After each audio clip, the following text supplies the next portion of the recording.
English tutorial চ্যানেলে সকলকে স্বাগত জানাই। আশা করি তোমরা ভালো আছো। কোনো একজন ভিউয়ার আমার কাছে জানতে চেয়েছিল যে গেট প্লাস অ্যাডজেক্টিভ আর গেট প্লাস পাস্ট পার্টিসিপলের মধ্যে কোনো পার্থক্য আছে কি?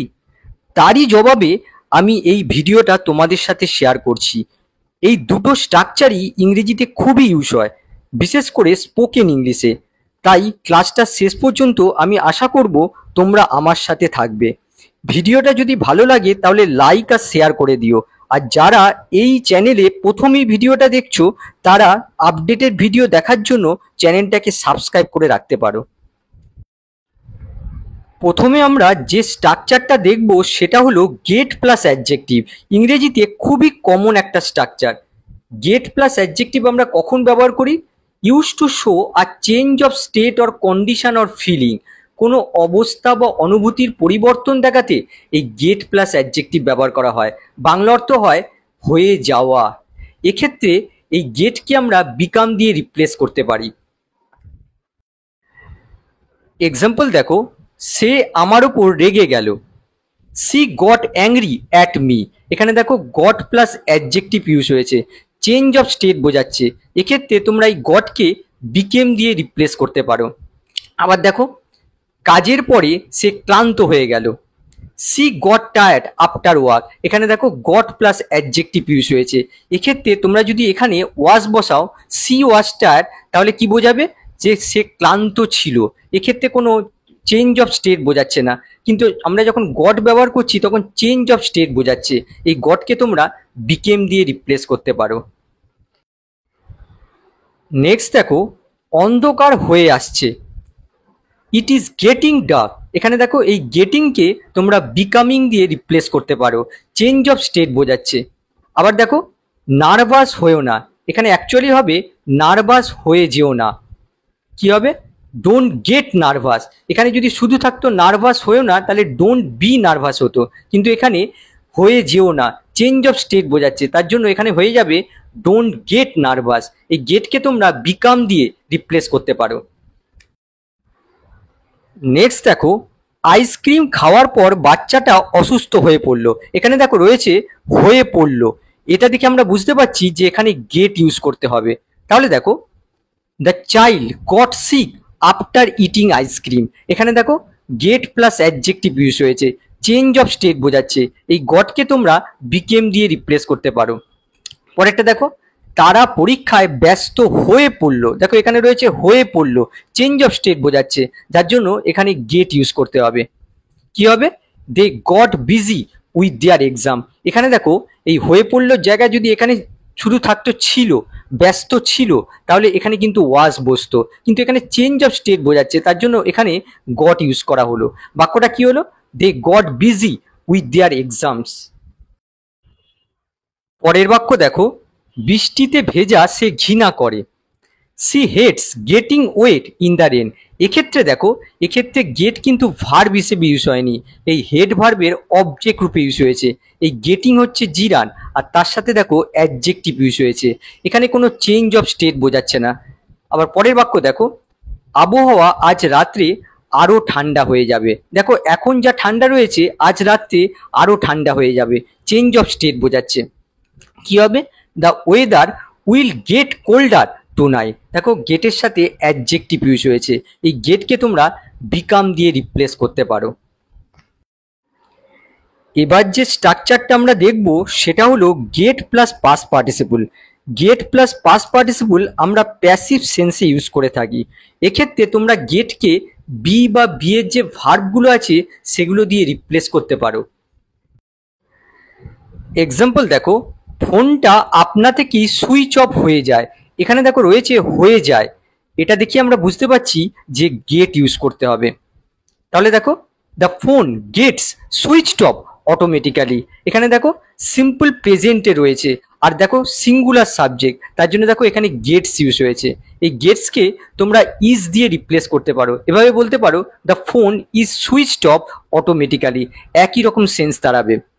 আবার দেখো, সে দুর্ঘটনায় আঘাত পেয়েছিল।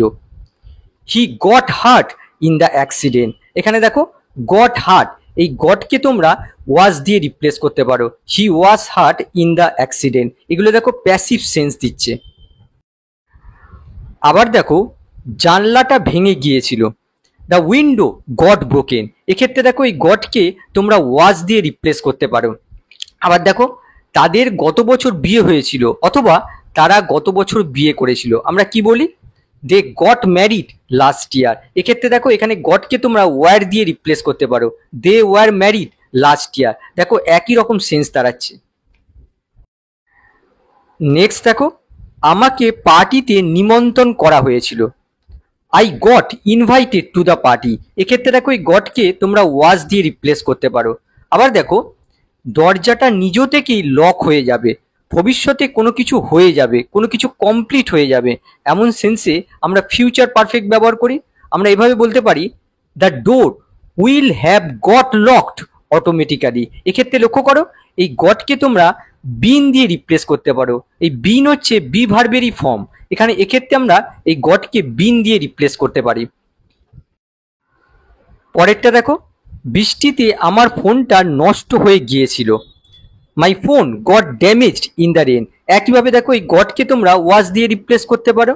আবার দেখো দেরি করার জন্য বাচ্চাদের শাস্তি দেওয়া হচ্ছিল, দেখো শাস্তি দেওয়া হচ্ছিল, দেখো পাস্ট কন্টিনিউয়াস টেন্স ইউজ করতে হবে। কি হবে? The kids was getting punished for getting late, এখানে দেখো এই গেটিংকে তোমরা বিং দিয়ে রিপ্লেস করতে পারো, এভাবে বলতে পারো the kids was being punished for getting late.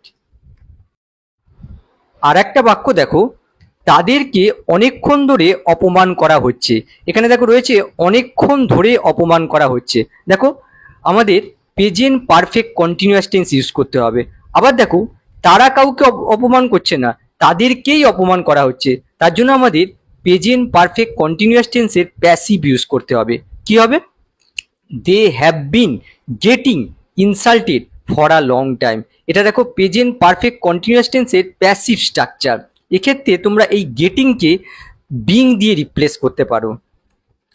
তাহলে তোমরা দেখতে পাচ্ছ গেট প্লাস পাস্ট পার্টিসিপল যদি প্যাসিভ সেন্স দেয় তাহলে সেটাকে আমরা বি প্লাস পাস্ট পার্টিসিপল দিয়ে রিপ্লেস করতে পারি।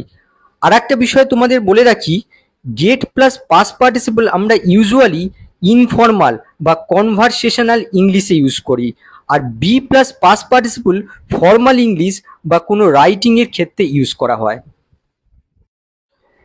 গেট প্লাস পাস্ট পার্টিসিপলকেও আমরা change of state or condition বোঝাতে ইউজ করি। এক্সাম্পল দেখো বিষয়টা ক্লিয়ার হবে। দুধটা নষ্ট হয়ে গিয়েছিল, দ্য মিল্ক গট স্পয়েল, দেখো চেঞ্জ অফ স্টেট বোঝাচ্ছে, এক্ষেত্রে তোমরা গটকে বিকেম দিয়ে রিপ্লেস করতে পারো, কিন্তু বিকেমের থেকে গট ইউজ করাই বেটার। আবার পরেরটা দেখো তার জামাটা ছিঁড়ে গিয়েছিল, হিজ শার্ট গট টর্ন, দেখো অবস্থার পরিবর্তন বোঝাচ্ছে। আরও এক্সাম্পল দেখো বইগুলো পুড়ে গিয়েছিল, দ্য বুকস গট বার্নড। আবার দেখো ছেলেটি যখন ভূত দেখলো তখন ভয় পেয়ে গেল, the boy got scared when he saw the ghost, এক্ষেত্রে দেখো এই গটকে তোমরা বিকেম দিয়ে রিপ্লেস করতে পারো। কজাটিভ সেন্সেও আমরা get plus past participle use করে থাকি। পজিটিভ সেন্স বলতে কোনো কিছু নিজে না করে কাউকে দিয়ে করিয়ে নেওয়া। গেট প্লাস পাস্ট পার্টিসিপল আমরা তখনই ব্যবহার করি যখন কাকে দিয়ে আমি কাজটা করাচ্ছি সেটা উল্লেখ না থাকে। স্ট্রাকচার কেমন হয়? Get plus object plus past participle, এই গেটকে যে কোনো টেন্সে রাখা যায়। এক্সাম্পল দেখো সে তার ঘরটাকে রং করিয়েছিল, সে নিজে রং না করে কাউকে দিয়ে ঘরটাকে রং করিয়েছিল, যার জন্য আমাদের পজিটিভ স্ট্রাকচার ইউজ করতে হবে। আবার দেখো কাকে দিয়ে রং করিয়েছিল সেটা কিন্তু উল্লেখ নেই, তার মানে আমাদের পজিটিভ প্যাসিভ স্ট্রাকচার ইউজ করতে হবে। তাহলে কি হবে? C got her house painted, এক্ষেত্রে লক্ষ্য করো প্রথমে দেখো গেটের পাস্ট টেন্স গট ইউজ করা হয়েছে, তারপরে অবজেক্ট ইউজ করা হয়েছে, আর তারপরে দেখো ভার্বের পাস্ট পার্টিসিপল ফর্ম ইউজ করা হয়েছে। বাক্যটা কি হলো? C got her house painted. পরেরটা দেখো আমরা আমাদের ফটো তুলিয়েছি, দেখো আমরা আমাদের ফটো কাউকে দিয়ে তুলিয়েছি কিন্তু কাকে দিয়ে তুলিয়েছি সেটা উল্লেখ নেই, তার মানে আমাদের পজিটিভ প্যাসিভ স্ট্রাকচার ইউজ করতে হবে। কি হবে? We have got hour photo taken, এক্ষেত্রে দেখো have got present perfect use হয়েছে, তার সাথে দেখো অবজেক্ট রয়েছে, তারপরে দেখো ভার্বের পাস্ট পার্টিসিপল ফর্ম ইউজ হয়েছে। নেক্সট দেখো, আমরা দরজাটা মেরামত করাচ্ছি। দেখো মেরামত করাচ্ছি, প্রেজেন্ট কন্টিনিউয়াস টেন্স ইউজ করতে হবে। কি হবে? We are getting the door fixed. দেখো are getting present continuous tense use হয়েছে, তার সাথে অবজেক্ট রয়েছে, আর দেখো ভার্বের পাস্ট পার্টিসিপল ফর্ম রয়েছে। দেখো get plus past participle form use হয়েছে। পরেরটা দেখো, আমি সেলুনে আমার চুল কাটাতে যাচ্ছি। কি হবে?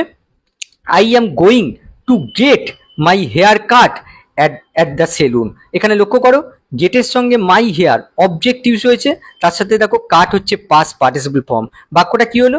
I am going to get my hair cut at the salon. আশা করি ক্লাসটা তোমরা এনজয় করেছো। আবার নেক্সট ক্লাসে অন্য কোনো টপিক নিয়ে তোমাদের সামনে আসবো। বাই।